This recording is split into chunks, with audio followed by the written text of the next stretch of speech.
할렐루야. 우리 앞뒤 좌우 인사합니다. 예수님이 살아나셨습니다. 예수님이 부활하셨습니다. 우리도 부활합니다. 할렐루야. 자, 오늘 제목 따라해봅니다. 부활을 믿은 구약 성도. 우리는 지금 신약 시대를 살아가고 있죠. 근데 구약 성도들은 부활을 어떻게 믿었을까? 우리는 고린도전서 강의를 통해서 고린도전서 15장의 부활장에 대한 말씀을 많이 들었어요. 그러나 구약 시대를 살다간 성도들은 부활의 신앙을 어떻게 믿었을까? 그 시대는 성경책도 없고, 그죠? 성경도 기록된 것도 없고, 그 시대는 지금처럼 전기가 들어도 전기도 없고, 스마트폰도 없고, 텔레비도 없고, 참 먹고 살기도 힘들고, 자동차도 없고, 우리처럼 좋은 옷과 좋은 신발도 없고, 그 시대는 참 살기 힘들었잖아요. 우리가 몇 해 전에도 보릿고개에 참 힘들게 살았는데 6.25 시대 때 산 사람들 얼마나 힘들었어요. 조선시대 때 사람, 그리고 고구려 백제신라 시대 때 사람들은 얼마나 더 힘들었겠어요. 그런데 수천 년이 지난 구약 성도들은 어떻게 살았을까? 성경도 없대. 그때는 성경도 없어요. 구전으로 전해왔죠. 그런데 그 시대 때에 구약의 역사는 4,000년, 신약의 역사는 2,000년이라는데 그 구약의 역사 때 그 사람들은 어떤 믿음으로 부활신앙으로 오실 예수님을 기다리고 살았을까? 구약의 역사는 오실 예수님의 모형이고 그림자잖아요. 신약은 오신 예수님에 대한 실체고 다시 오실 예수님의 지름으로 인류의 구속사가 이제 완성이 되죠. 부활절을 맞이하면서 저는 이런 생각을 하게 됐어요. 신약 성도는 그래도 우리가 성경이 기록이 돼 있고 또 말씀이 지금 홍수잖아요. 교회마다 뭐 스마트폰 틀고 텔레비에 기독교 시티에서 틀고 하면은 수많은 목사님들의 설교를 듣고 우리가 부활신앙으로 살아야 되겠다. 그런 게 뭐 이 감이 있는데 구약 때는 그런 게 없잖아요. 성경도 없지. 그리고 성경이 있다 해도 뭐 제사장이나 뭐 서기관 율법사들이나 뭐 하나 가지고 있을까? 그때 일반 성도들은 성경이 어디 있어요? 그런데 그 구약 성도들은 정말 예수님이 그 구속사전 그 언약과 재림한다는, 예수님이 십자가에 죽으시고 또 다시 살아나서 재림한다는 이 부활의 신앙, 그 희미한 그 예수님의 모형과 그림자를 그렇게 길고 긴 세월 동안 어떻게 믿고 살아왔을까? 참 대단하죠, 그죠? 그래서 신약 성도들이 살아가는 지금보다 2배나 긴 세월을 어떤 믿음으로 부활을 사모하면서 살아왔을까? 이번 부활절을 맞이해서 제가 좀 엉뚱한 이런 생각을 좀 했습니다. 그래서 구약 성도들의 그 관점에서, 부활의 관점에서 부활을 묵상하면서 말씀을 전할 때에 피차에 많은 은혜가 되시고 또 여러분들도 구약 성도들보다 더 지금 복을 받아서 신약을 살아가는 우리는 더 부활을 사모하면서 살아가는 저와 여러분 되시기를 주의 이름으로 축원합니다. 할렐루야. 자, 처음으로 소개할 사람이 누구냐면은 아브라함의 믿음이에요. 아브라함은 다시 살릴 것을 믿은 아브라함이에요. 믿음의 조상 아브라함은 모리아 산에서 독자 이삭을 번제로 바치러 할 때에 하나님이 살려 주실 것을 믿음으로 받았어요. 왜냐하면 내 독자 이삭에게 그 100살이 되도록 기도하면서 응답받은 하나님의 자녀잖아요. 그런데 아브라함이 생각하실 때는 주실 때는 언제고 또 아이를 번제로 바쳐서 죽이라 할 때는 언제냐.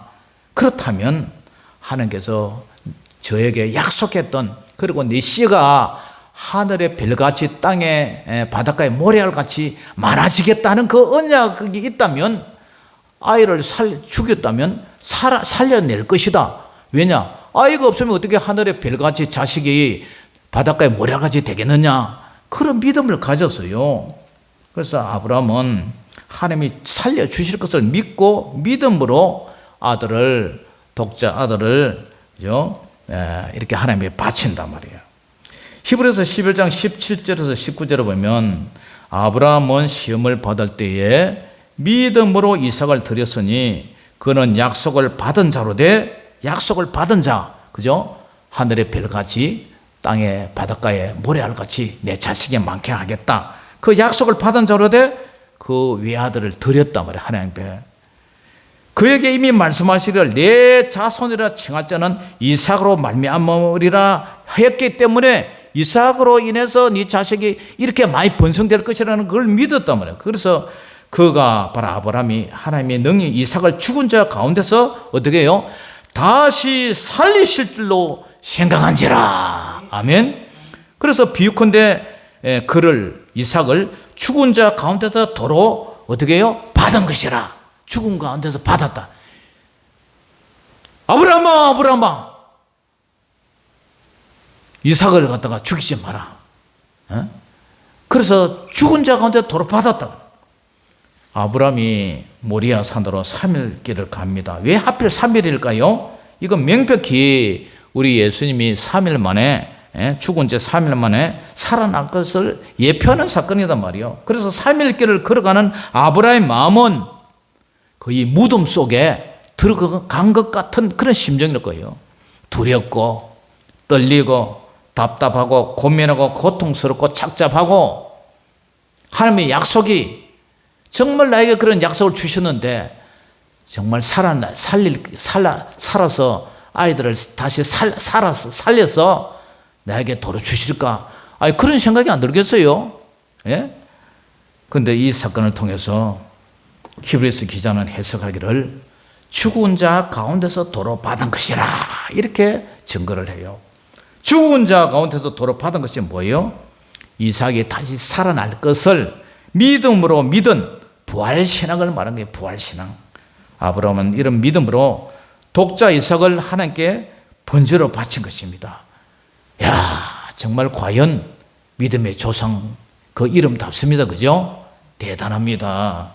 그 다음에 에녹과 엘리야를 우리가 바라봅니다. 엘리야와 에녹은 죽지 않고 그냥 산채로 하늘로 올라갔어요. 홍수 심판 전에 에녹은 심판이 있다는 것을 미리 압니다. 그리고 경건한 생활을 해요. 하나님과 300년 동안을 동행을 하는 삶을 삽니다.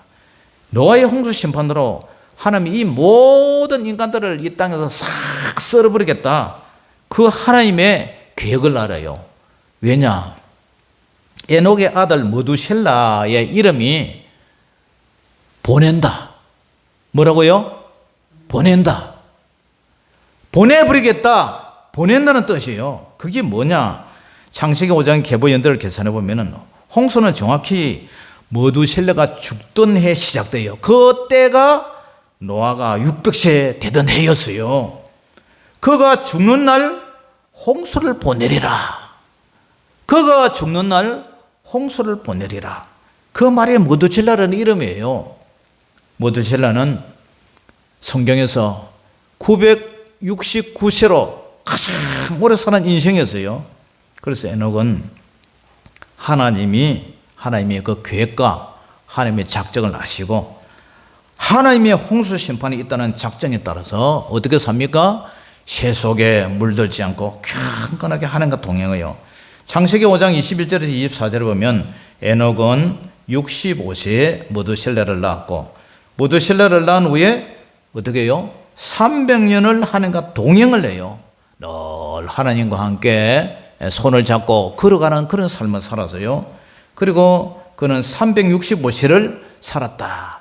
365세 때 이제 들림을 받았다는 거죠.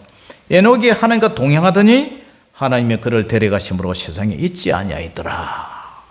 이렇게 산 에녹을 또 믿음장 히브리서 11장에는 뭐라고 얘기를 하냐면은 죽음을 맛보지 않고 하늘로 들림 받는다. 이렇게 얘기를 해요. 히브리서 11장 5절에 믿음으로 어떻게 해요? 뭘로? 믿음으로 에녹은 죽음을 보지 않고 옮겨졌다. 하늘로 옮겨졌다. 하나님이 그를 옮기심으로 다시 보이지 아니하였느니라. 그는 옮겨지기 전에는 하나님을 기쁘시게 하는 자라 하는 증거를 받았느니라. 할렐루야. 저와 여러분도 하나님을 기쁘시게 하는 그런 삶의 증거가 있으시기를 주의 이름으로 축원합니다. 엘리야, 죽음을 맛보지 않고 들림받은 엘리야. 이스라엘 시대의 가장 악한 왕이 누구였어요? 바로 북이스라엘의 아합과 이시벨 왕비였어요. 이들은 바알과 아세라신을 자신들만 섬긴 것이 아니라 온 이스라엘, 남유다, 북이스라엘 다 이렇게 섬기게 한 가장 악한 왕이었어요. 풍요와 다산의 신이에요. 요즘 말하면 풍요와 다산이 뭡니까? 돈을 잘 벌고 부자가 되게 한다는 신이에요. 만몬주의 신, 돈이 우상인 시대입니까 지금?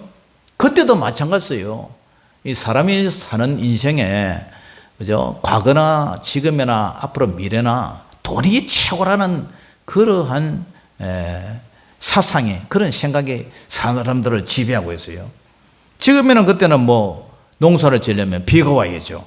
비가 와야 꼴이 자라고, 또 비가 와야 소와 양이 그 꼴을 먹고 살고, 그리고 꼴을 많이 먹고 이렇게 동물이 튼튼해지면 또 새끼를 많이 베야, 그죠? 그 새끼를 팔아서 이 돈을 장만하고, 그리고 돈을 잘 벌어서 부자가 되는 거예요. 그래서 이스라엘 백성들은 하나님이 비를 내리게 하는 신이 아니라 바로 가나안의 신 바알과 아세라 신이 비를 내리고 짐승의 새끼를 많이 베겨서 부자가 된다는 것을 믿었어요. 이때에 엘리야 선지자가 등장합니다. 내 말이 없으면 수년 동안 비가 내리지 않을 것이다. 내 말이 없으면. 그러니까 우상숭배 백성들에게 하나님이 진짜 신이냐, 바알이 진짜 신이냐, 그것을 증명을 하죠. 갈멜산 전투에서 불러 응답하시는 신, 그분이 진짜 참 하나님이다. 그분이 진짜 우리에게 풍요와 우리를 먹고 살게 하는 물질의 축복의 신이다. 그것을 이제 증명을 하죠. 그런 엘리야가 죽을 때 어떻게 됩니까? 열왕기하 2장 11절에서 12절 보니까 두 사람이 길을 가며 말하더니, 엘리야와 엘리사를 말하죠. 불수라 불말들이 쫙 하늘에서 내려와가지고요, 불수라 불말들이 두 사람을 착 갈라넣어요. 그러더니 하늘에서 막 해오리 바람이 막 내려오더니 하늘로 이 엘리야를 불술의 불말에 태워가지고 쫙 올라가 버리는 거예요. 할렐루야! 이런 역사가 일어나요. 그래서 엘리사가 보고 소리를 지르요. 내 아버지, 내 아버지여, 이스라엘의 병거와 그 마병이여. 그런데 보이지 않았어요. 에녹과 엘리야는 늙어서 나이가 들어서 죽은 것이 아니라 살아서 산채로 들림받았어요. 이 사건 역시 뭘 예표하는 겁니까? 부활을 예표하는 거예요. 자, 오늘 본문에 우리가 다시 한번 읽어봅니다. 시작. 예수께서 이르시되 나는 부활이요 생명이니, 이 나사렛에게 한 얘기죠. 나는 부활이요 생명이니 나를 믿는 자는 죽어도 살겠고 무릇 살아서 나를 믿는 자는 무릇 산채로 살았을 때 믿는 자는 영원히 죽지 아니하리니 이것을 내가 믿느냐. 예수님을 믿는 자는 죽으면 부활해요. 예수 믿는 사람은 생명의 부활로 할 것이고, 예수님이 이제 앞으로 재림할 때인데 재림 당시에, 재림 시에, 재림 직전에 살아있는 그 사람은 죽음을 맛보지 않고 엘리야와 에녹과 엘리야처럼 죽지 않고 그대로 홀연히 하늘로 뻥 올라가는 거예요. 그걸 우리는 뭐라고 하냐? 휴거라고 그래요. 휴거. 다른 말로 부활이라고 해요. 부활이나 휴거나 같은 말이에요. 그러니까 같이 일어난단 말이에요. 영원한 몸으로, 육체가 그죠? 보통 사람은 죽어서 무덤이 열리고 무덤에서 시신이, 썩은 뼈가, 그것이 낙원에 있는 영혼과 합체가 돼서 이렇게 해서 변화돼서 영원한 몸으로 부활을 하는데, 그때 죽지 않고 있는 사람은 산채로 부활을 한단 말이에요. 살아있는 채로. 그것이 에녹과 엘리야를 통해서 미리 부활의 예표를 보여준 사건이단 말이죠. 할렐루야. 그 다음에 이제 어떤 사람이 있느냐면은 욥이 있어요. 욥이 받은 시험으로 욥은 부활의 신앙을 체험을 해요. 욥기 19장 23절에서 27절을 보니까 욥이 이런 얘기를 해요. 나의 말이 곧 기록되었으면 책에 쓰여졌으면 얼마나 욥이 고통이 심했는지, 나의 말이 곧 기록되었으면 책에 쓰여졌으면, 이런 소원을 해요. 그런데 실제로 욥의 말이 다 욥기에 기록이 됐죠. 그리고 철필과 나무로 영원히 돌에 새겨졌으면 좋겠노라. 철필, 여러분들 옛날에 잉크에 꼭 찍어 쓰는 철필 생각나죠? 펜. 철필과 나무로 영원히 돌에 새겨졌으면 좋겠다. 그러면서 하는 얘기가, 내가 알기에는 나의 대속자가 살아계시는데 마침내 그가 땅 위에 서실 것이라. 예수님이 재림하실 것이라. 내 가죽이 벗김을 당한 뒤에도, 가죽이 벗김을 당한다 이 말은 내가 죽어서 내가 가죽이 벗김을 당한 뒤에도 내가 육체 밖에서 하나님을 보리라. 육체 밖에서 하나님 본다 말이 뭐예요? 영원히, 그죠? 육체를 이탈해서 하나님을 보리라. 그리고 예수님이 마침내 그가 땅 위에 서실 것이라. 내가 그를 보리니, 내가 예수님을 볼 때, 내 눈으로 예수님을 볼 때 낯선 사람처럼 모른다 이렇게 하지 않을 것이다. 그러면서 내 마음이 초조하구나, 이런 고백을 해요. 욥은 사탄 마귀의 참소로 혹독한 시험을 받습니다. 그러나 그 시험을 통해서 부활의 신앙의 고백을 욥은 이렇게 고백을 해요. 만약에 편안하게 하나님을 섬기다가 죽었다면 이런 것을 체험하지 못했어요. 그러나 혹독한 시험을 통해서 예수님을 만나게 되는 거예요. 예수님이 부활의 신앙을 체험하는 거예요. 저와 여러분도 그런 체험이 있기를 주의 이름으로 축원합니다. 그 다음에 또 어떤 사람이 있느냐면 이사야서에 보면은 이사야 선지자의 부활이 있어요.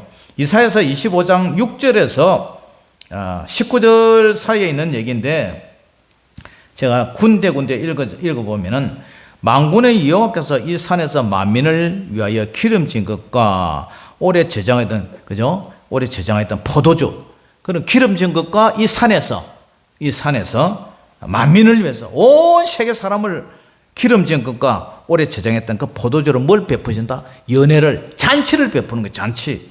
곧 골수가 가득한 기름진 것과 오래 저장하였던 빨간 포도주, 최고급 그런 포도주로 이제 잔치를 베푸시는데, 또 이 산에서와 모든 민족의 얼굴을 가린 가리개와 열로방 위에 덮인 덮개, 이걸 전부 이제 제거하시면서 사망을 영원히 멸할 것이라, 죽음을 영원히 멸하실 것이라.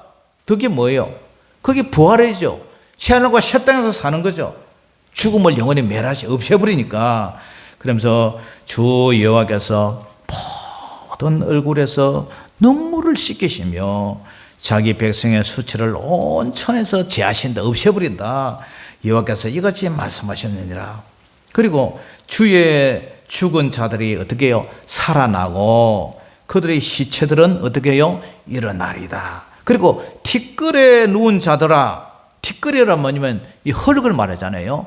흙에 누운 자들아, 너희는 깨어서 뭐 하라고요? 노래하라. 주의 이슬은 빛난 이슬이니 땅이 죽은 자들을 이렇게 토해낸다, 내놓는다. 이게 뭐요? 이게 부활 아닙니까? 그래서 이와 같은 상관된 구절이 요한계시록 7장 16절 17절에 그들이 다시는 추리지도 아니하며 목마르지도 아니하고 해나 아무 뜨거운 기운에 상하지도 아니하리니 이런 보좌 가운데 계신 어린 양이 그들의 목자가 되사 생명수 샘으로 인도하시고 하나님께서 그들의 눈에서 모든 눈물을 씻어 주실 것이니라. 아멘. 바로 이사야 25장 26장에 있었던 그 사건이 계시록에서 완성이 된다는 거예요.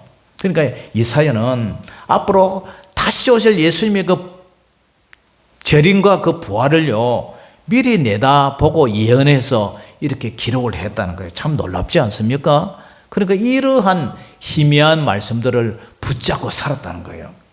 그리고요, 에스겔서의 마른 뼈 환상 알죠? 여러분, 에스겔서 37장에 이 마른 뼈들, 에스겔서 37장 4절, 5절, 6절, 10절에 보면은 또 내게 이르시되 너는 이 모든 뼈에게 대하여 이르기를 너희 마른 뼈들아. 이 공동묘지에 마른 뼈들 있잖아요. 그 마른 뼈들에게 얘기를 해요. 마른 뼈들아, 여호와의 말씀을 들을지어다. 또 여호와께서 이 뼈들에게 이같이 말씀하시를 내가 생기를 너희에게 들어가게 하리니 너희가 살아나리라.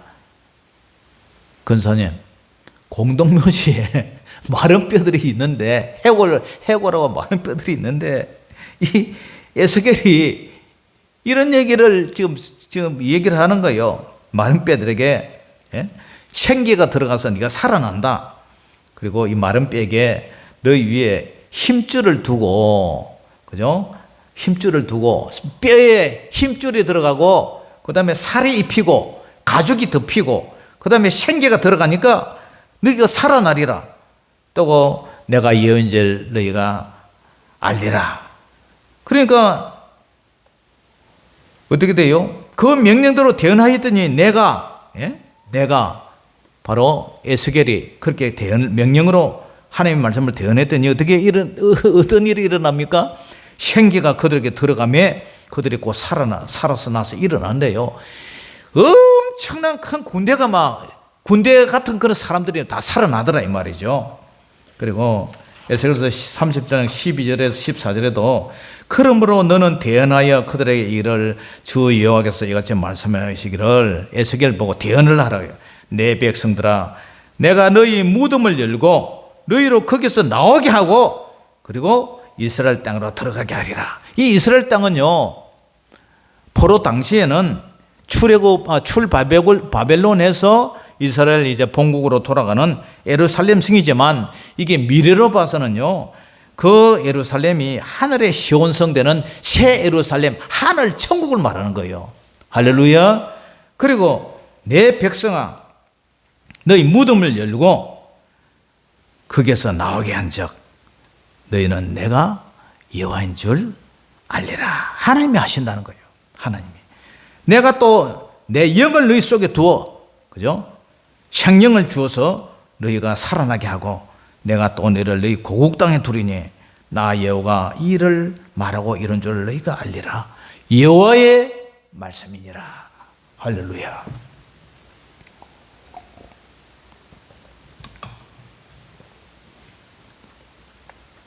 에스겔이 본 환상은 가깝게는 바벨론 포로에서 고향으로 돌아가는 사건이지만, 멀리는 무덤에 있는 해골들이 생기를 입고 부활해서 하늘의 시온성 새 예루살렘 성으로 입성하는 사건이에요. 뼈와 뼈들이 합체되고 힘줄이, 팔의 힘줄이, 몸의 근육의 힘줄이 불룩불룩 솟고 가죽이 덮이고, 그 다음에 생기가 돌아서 영혼이 들어가서 무덤을 팍 차고 나오는 부활의 역사를 생생하게 오늘 보여주고 있어요. 그 다음 다니엘서 보면 또 다니엘이 부활을 예언을 해요.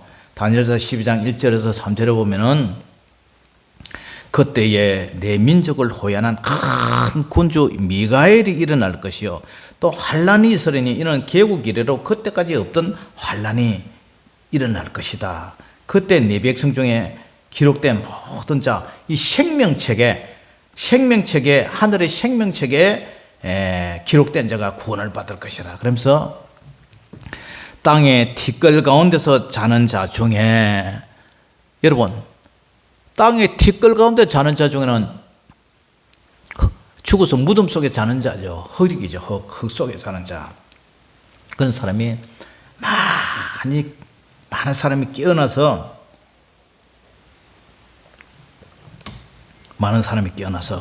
영생을 받는 자도 있을 것이고, 수치를 당하여서 영원히 지옥에서 부끄러움을 당할 자도 있다.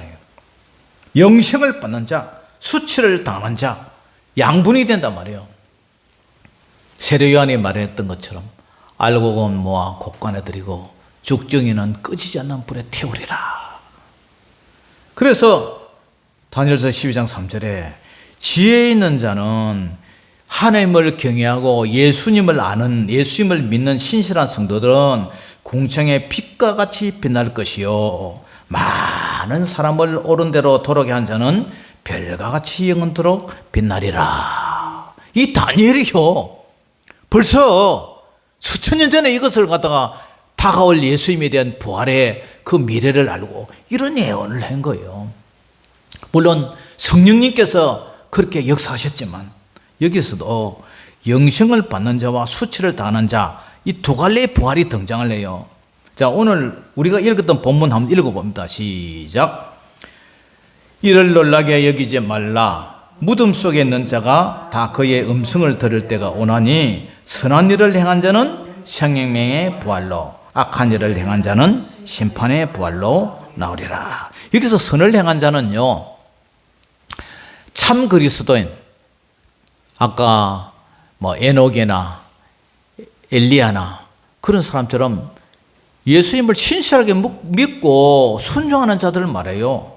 그런 자는 생명의 부활로, 그 다음에 예수님을 믿지 않는 비신자, 불신자나 예수님 앞에 불순종하는 가룟 유다 같은 그런 쭉정이 신자, 가라지 신자는 심판의 부활로 나와서 부활돼서 어디로 가요? 영원한 지옥으로 들어가는 거예요. 영원한 지옥의 형벌을 받는 거예요. 그 다음에 또 이 요나서에 보면은 요나가요, 요나의 표적을 통해서 예수님이 뭐라 하냐면은 요나가 3일 동안 물고기 뱃속에 들어간 사건이 있어요. 예수님 이적 중에 가장 이제 큰 표적이 뭐냐? 예수님이 인자가 십자가에 못 박힌 지 3일 만에 다시 살아나는 것이 표적 중에 가장 큰 표적이라고 우리 예수님 말씀을 하세요. 그래서 요나서 2장 6절에 요나가 어떻게 고백을 하면 내가 산의 뿌리까지 내려가서 오며, 산의 뿌리면 이 산이 이렇게 바닷물이 이렇게 이것은 산의 뿌리면 막 바다 해저, 그죠? 최고 밑바닥 몇백 미터, 몇천 미터 가지 않은 밑에 물고기 뱃속에 내려갔단 말이에요. 그죠? 땅이 그 빗장으로 나를 오래도록 막았다. 예? 나의 하나님 여호와여, 주께서 내 생명을 구덩이에서 건지셨다. 그런데 이것을 마태복음 12장 39절 우리 예수님이 뭐라 하셨냐면은 예수께서 대답하여 이르시되 악하고 음란한 세대가 표적을 구하나, 자꾸 사람들이 표적을 구하니까 예수님이 뭐라고 말씀을 하시냐면은 선지자 요나의 표적밖에는 내가 보일 표적이 없다. 요나가 말이지 밤낮 3일 동안 큰 물고기 뱃속에 있었던 같이 인자도 밤낮 4일 동안 땅 속에 있으리라. 요나가 물고기 뱃속에 3일 동안 갇혀 있다가 다시 나온 사건은, 그 뱃속에 있던 사건을 땅 속에, 예수님이 십자가에 죽으셨다 3일 만에 땅 속에 있었던 사건을 비교한 거예요. 그러니까 표적 중에서, 이적 중에서 가장 큰 이적이 뭐라고요? 부활신학이네. 부활이 가장 큰 표적이라는 거예요. 할렐루야, 할렐루야. 야, 이게 구약에 참 많은 사건이 있는데 시간이 없어서 다 못하고요. 굵직굵직한 거 몇 개 하는 거예요. 그 다음에 마지막으로 말라기, 구약 성경의 최고 마지막이 말라기 아닙니까? 말라기에서 나오는 이 말라기 선지자는 부활을 어떻게 이렇게 예언했냐?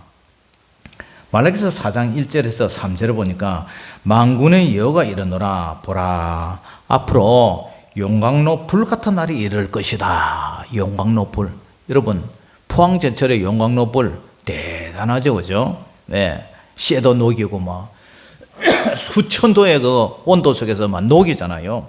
그때 교만한 자, 악을 행하는 자, 다 어떻게 해요? 지푸라기까지 다 태워버릴 것이다.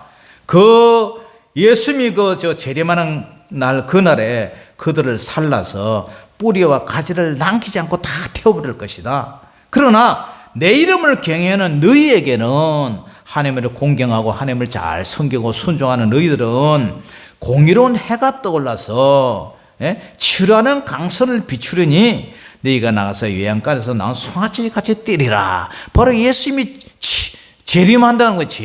재림을 해서 칠한 강선처럼 공기는 해는 바로 예수님을 상징하잖아요. 칠한 강선을 비춰서 너희가 외양간에서 나온 송아지에 뛰리라. 또 너희가 악인을 밟을 것이니 그들이 내가 정한 날에 너희 발바닥 밑에 재와 같으리라. 이제 이스라엘의 12지파 그런 우리가 신분으로서 하나님의 나라에 가서 그들을 심판한다. 그런 얘기를 해요. 만군의 여호와의 말이니라. 할렐루야.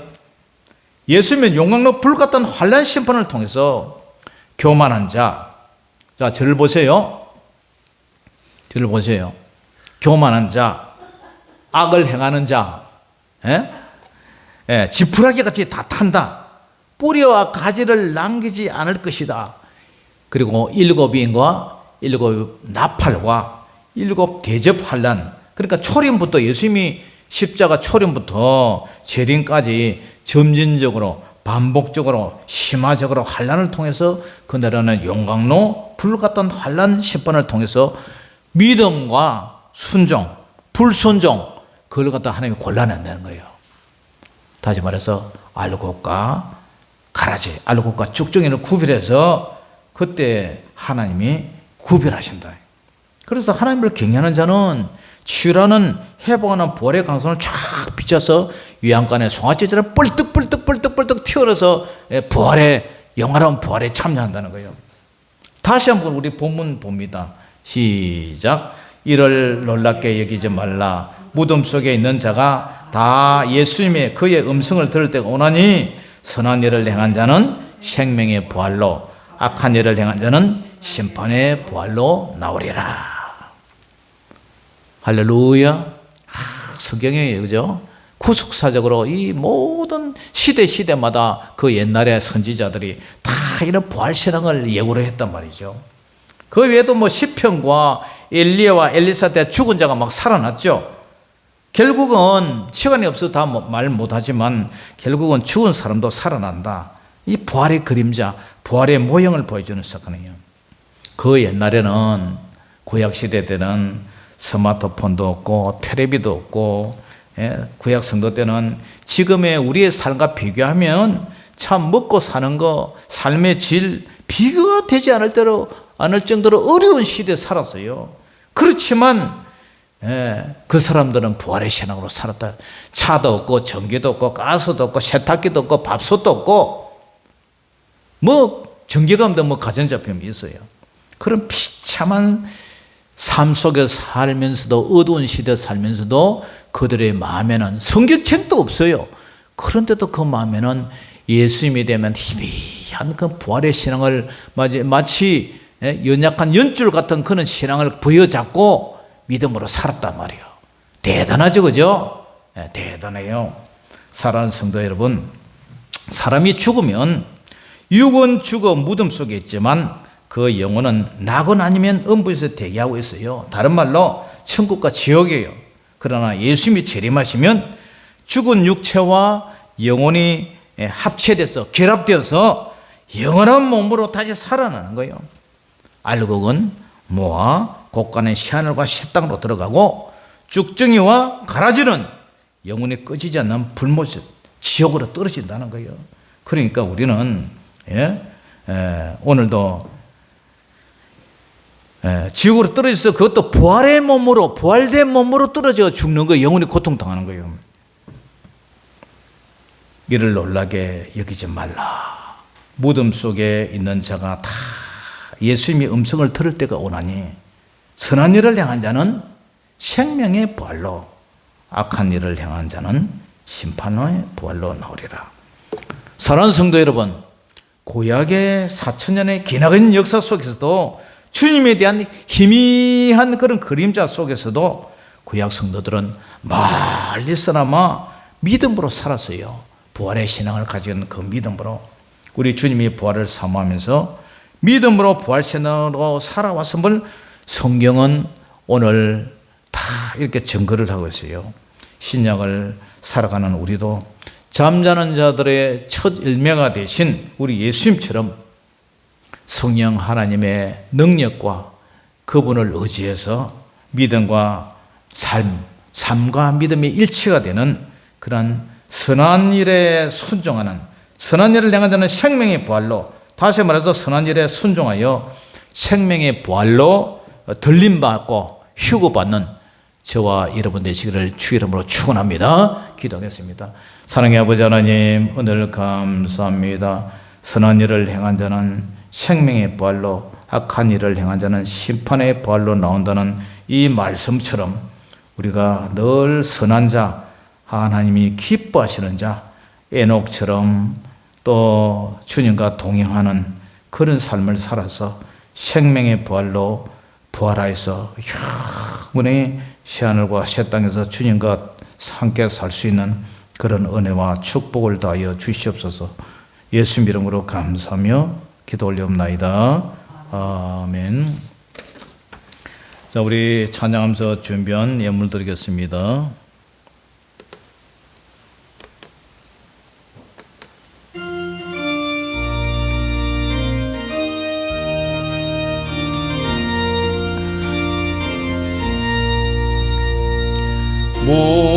무덤에 머물러 예수 내 구주 새벽 기다렸네 예수 내 주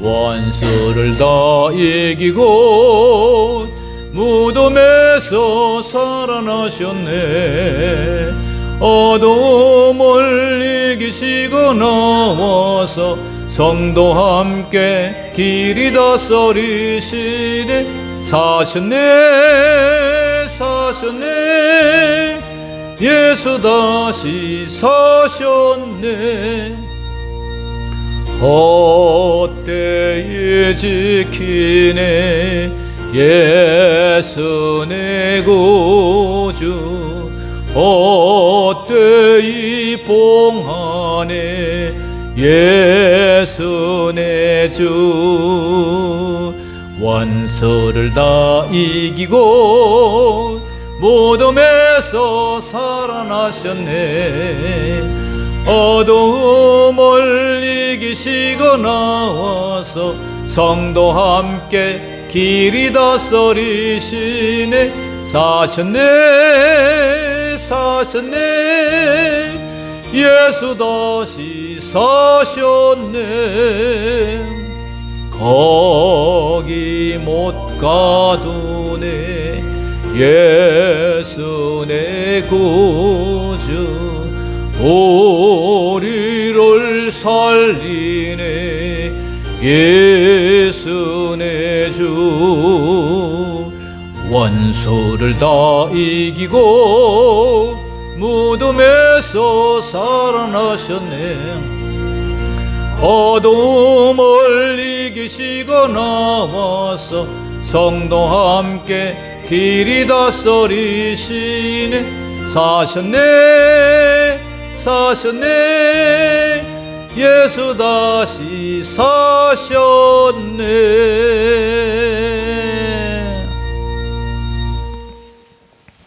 기도하겠습니다. 아버지 하나님, 오늘 감사합니다.